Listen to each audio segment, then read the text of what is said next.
Today on Inquirer,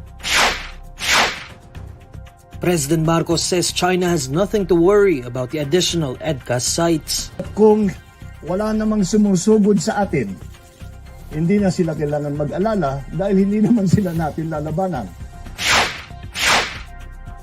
COVID-19 positivity rate in Metro Manila increases according to INQUIRER research. Low pressure area enters Philippine area of responsibility and could become the first tropical cyclone to hit the country this year. And oil firms to implement big-time fuel price hike effective Tuesday.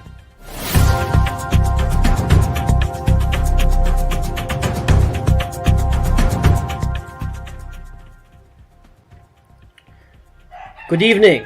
President Ferdinand Marcos Jr. says China has nothing to worry about in the expansion of the Enhanced Defense Cooperation Agreement sites or EDCA sites. Daphne Galvez has the report.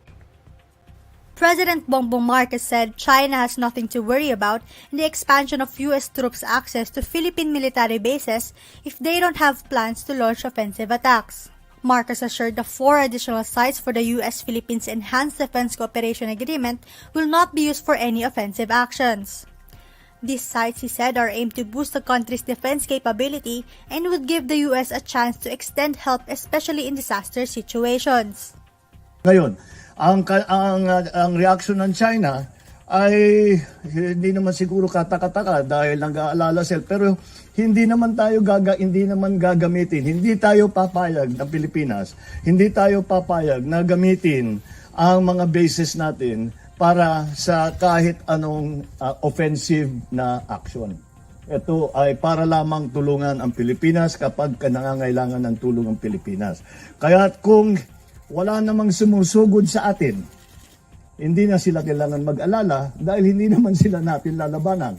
At hindi naman, ang ginagawa lamang natin ay patuloy natin na pinapatibay natin ang depensa ng ating teritoryo, ang pagdepensa ng Republika. The President issued a statement in response to China's warning that the expansion of EDCA sites is endangering regional peace and stability. Beijing earlier urged Indo-Pacific countries to rethink the grave irreparable consequences of having more U.S. military presence in the region. It specifically warned the Philippines that it could be dragged into the China-Taiwan conflict as it continued to host American troops in military bases close to Taiwan. Malacanang earlier identified 4 new locations considered as suitable and mutually beneficial as additional EDCA sites. These locations are the Naval Base Camilo Ocias in Santa Ana, Cagayan, Lalo Airport in Lalo, Cagayan, Camp Melchus de la Cruz in Gamu, Isabela, and Balabac Island in Palawan. In February, Marcos granted U.S. troops access to 4 more Philippine military camps on top of the 5 existing locations under the EDCA. Filipino and American troops are also scheduled to hold their largest ever military exercise this month. This is Daphne Galvez reporting for INQUIRER.net. The Department of Information and Communications Technology says only 36.79% of all subscriber SIM cards sold have been registered. The DICT reports that only 62 million SIM cards sold, or 36.79%, have been registered as of April 7. The DICT urges the public to register their SIM cards as the April 26 deadline approaches. Among the 62 million registered SIMs, 4.7 million are from Dito, 26.3 million are from Globe, and 31.1 million are from Smart. INQUIRER research reports that Metro Manila's COVID-19 positivity rate has increased in the previous week. INQUIRER research fellow Guido David says the COVID-19 positivity rate in the National Capital Region increased from 4.4% on April 1 to 6.5% on April 8.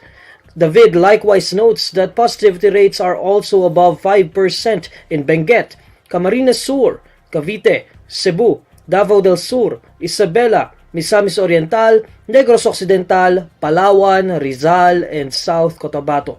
Meanwhile, the Department of Health records a total of 1,944 COVID-19 cases during the observance of Holy Week, or from April 3 to 9. The reported COVID-19 cases are slightly higher than the 1,721 infections registered the previous week.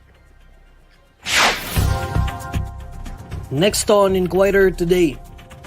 Low pressure area enters Philippine area of responsibility and could become the first tropical cyclone to hit the country this year.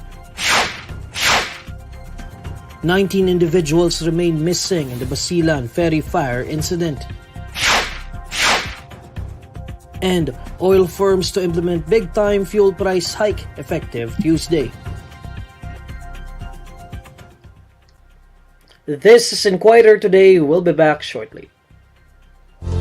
Many online freelancers are sharing on social media how much they have been making with their jobs. Ito, and marami pang success stories. Mas madaming clients, mas maraming earnings. The income is endless. You can earn as much as 6 figures up to millions depending on your effort. And many are asking, how?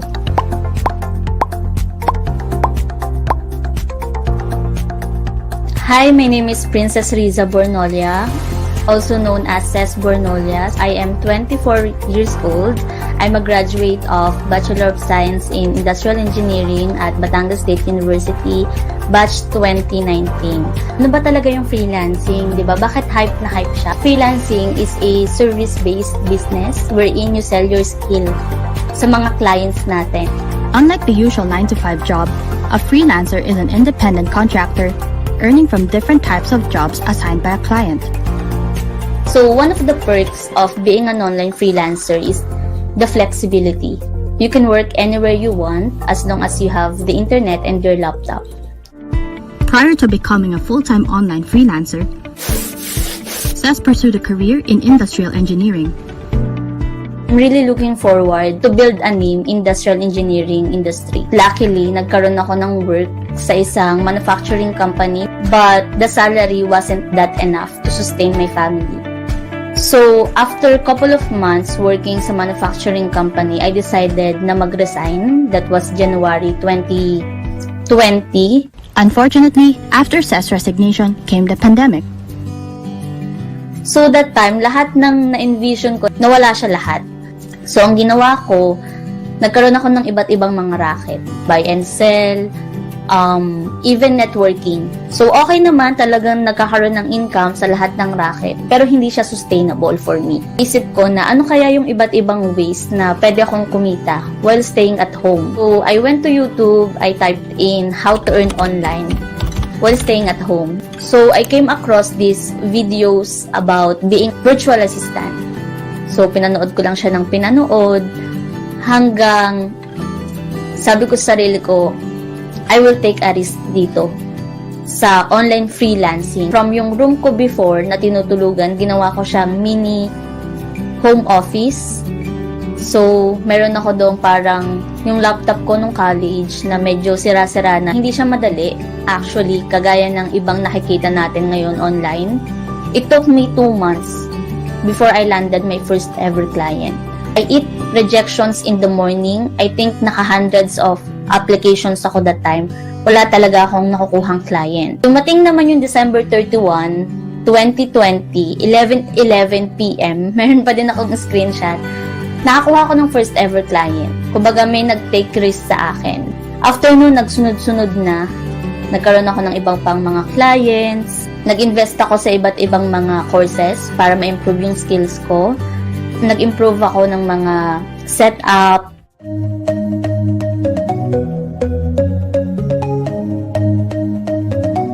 Ang kinikita ko before as an engineer is around 13,000. Right now, I would say yung range, since iba-iba talaga siya per month, it ranges around 100k to 250k. And the success that is really fulfilling na na-achieve ko right now is comfortable na yung life ng family ko. Hindi na siya paycheck to paycheck. I have my own property, house and lot. I've been on my first ever international trip last January. I got my own car. I have different investments and businesses. Despite the very success stories of being a freelancer, there are still risks that come with the career. Natatempt ako mag-quit sa corporate and mag-start mag-freelancing. Hindi lahat ng business kumikita na agad in the first few months. In the first month, the first 3 months, ganon. Sometimes, alam mo yun, parang it might take a year a year for a business to even profit, di ba? Kung isipin ng mga tao na, ayun, maganda yung freelancing, resign na lang ako sa job ko sa corporate. So, medyo delikado siya ng ganun. For they resign, ganun, meron ding, nagpe-prepare sila ng savings for months. Times na nauubos pa din siya. Kasi, let's say, yung closing your first client, may halo din siyang luck eh. Parang, alam mo yun, kung gaano kasipag, tsaka konting luck. Freelancing is not for everyone. In the corporate side, you have your benefits, stable income, like you would expect your bi-monthly pay every 15th and 30th. In freelancing, hindi. Kung gaano kataas yung pwede mong kitain, pwede ka rin walang kitain per month. So, ang message ko lang right now dun sa mga gustong mag-online freelancing, especially dun sa mga taong palaging nagko-comment ng how, you can start naman doing online freelancing kahit part-time lang on the side. You don't need to resign. Actually, hindi ko kayo ine-encourage na okay, wag na kayo mag-corporate, mag-freelancing kayo. Hindi. Kasi freelancing is a business and challenging talaga siya. You can start by just trying it out on the side.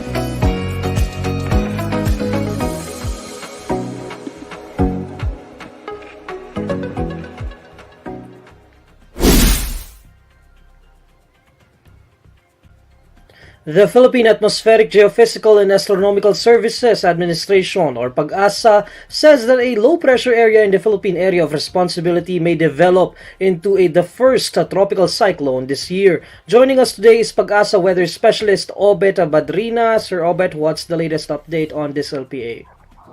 Yes, good afternoon and good afternoon to all our viewers. So the latest update regarding this low-pressure area, actually, it entered the Philippine Area of Responsibility this morning around 2 a.m. and as of 3 p.m., it is located around 750 km east of Borongan City in eastern Samar. Based on our latest data, there's still really a possibility, at least in the next 48 hours, that it will develop into a tropical depression. Like what you've mentioned, it will be the first tropical depression for this year. If ever it will develop into a tropical depression, we will name it Amang. So this low pressure area, whether it become a tropical depression or not, we're expecting that it will affect particularly some areas in Visayas, in the eastern and central Visayas, and it will continue to move west, northwest, and may affect also some areas in Bicol region, Calabarzon area, and also some in the eastern section of Luzon. So that's what we're looking at right now. But in the meantime, major parts or majority or most areas in our country will continue to experience generally fair weather, but expect some isolated rain showers and thunderstorms, particularly some areas in Luzon. Sir Robert, kailan natin ma-expect itong direktang epekto nitong LPA na ito, which we expect to develop into a tropical depression in the coming days? Yes, particularly some areas in eastern Visayas, let's say this area in Samar, Leyte, and Biliran area, they're already experiencing the trough or the extension of the low pressure area.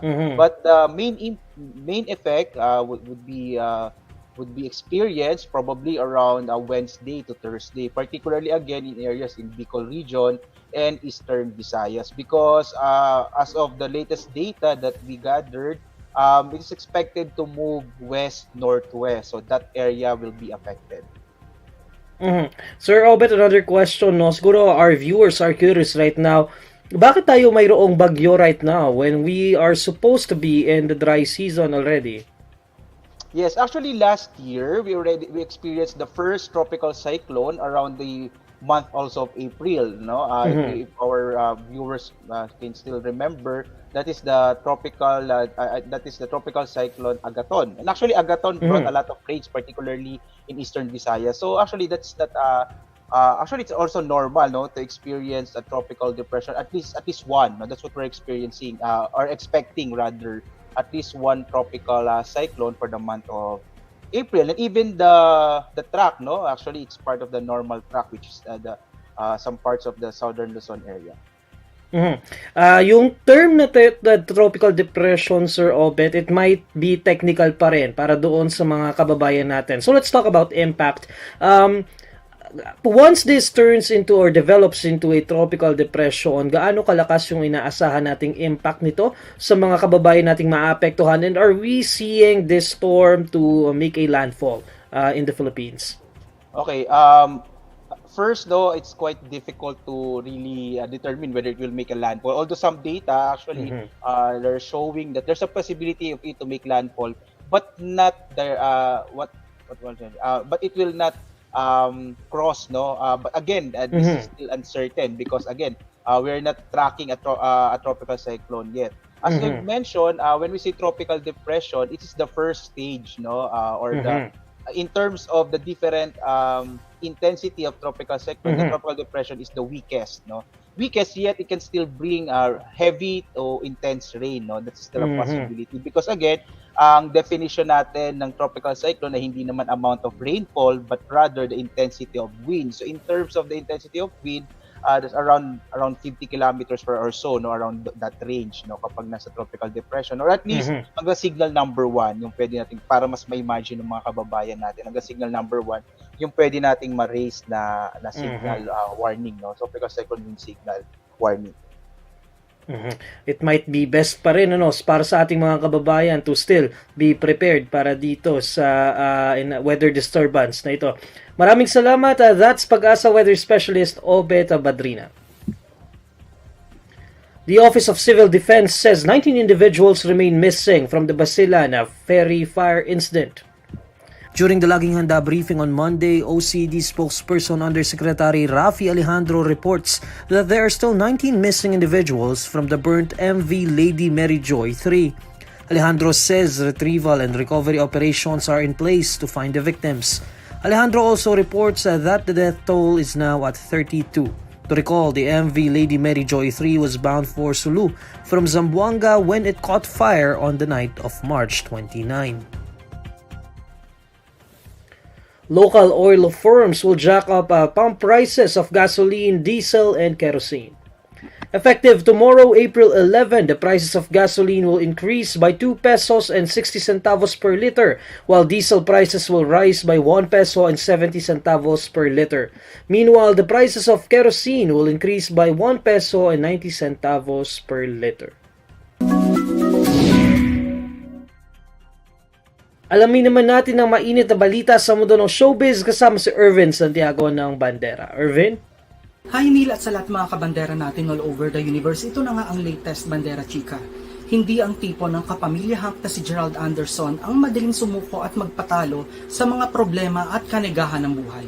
Inamin ni Gerald na tao lang din siya na nasasaktan at naaapektuhan kapag may mga dumarating na pagsubok sa kanyang showbiz career at personal life. Ngunit ayon sa boyfriend ni Julia Barreto, sa mga ganitong pagkakataon mas pinipili niya ang maging positibo at harapin ng punong-puno ng pag-asa ang mga hamon ng buhay. Ayon pa kay Gerald, hanggat maaari ay hindi niya tinatambayan ang mga problema. Hindi rin daw siya umaalis ng bansa para doon palipasin ang kanyang mga nararamdaman. Mas gusto raw niyang harapin na ito agad-agad para matapos na at makapag-move on na ng bonggang-bongga. Dagdag pa ni Gerald, naniniwala siya na ang lahat ng pagsubok ay may katapat na solusyon, kaya huwag na huwag daw mawawala ng pag-asa. Hindi ko hinahayaan umabot doon. Hindi ko, kung may challenge o may problema, may obstacle na dumadating sa buhay ko, gusto ko sana tapusin na siya agad. Kung hindi ako lumalayo, hindi ako mag-a-abroad o kung ano man yun. Gusto ko lang harapin. Tapos tapusin, kumaga. Tapos kapag nag-abroad ako, at least ma-enjoy ko. Pero yung tatakas ako, parang hindi. But that's the beauty ng movie namin kasi iba't ibang paraan ang depression or challenges sa buhay. So, ako yung tipong gusto ko lang tapusin agad at para maging maayos at hindi na stressful yung buhay. At yan ang Bandera Chika natin today. Thanks, Neil. Maraming salamat, Irvin, and these are the stories you need to know today. I'm Neil Mercado. Catch Inquirer Today live weekdays at 6 p.m. Follow INQUIRER.net on Facebook, Twitter, YouTube, TikTok, Instagram, and Reddit. For more stories, visit INQUIRER.net. Good evening.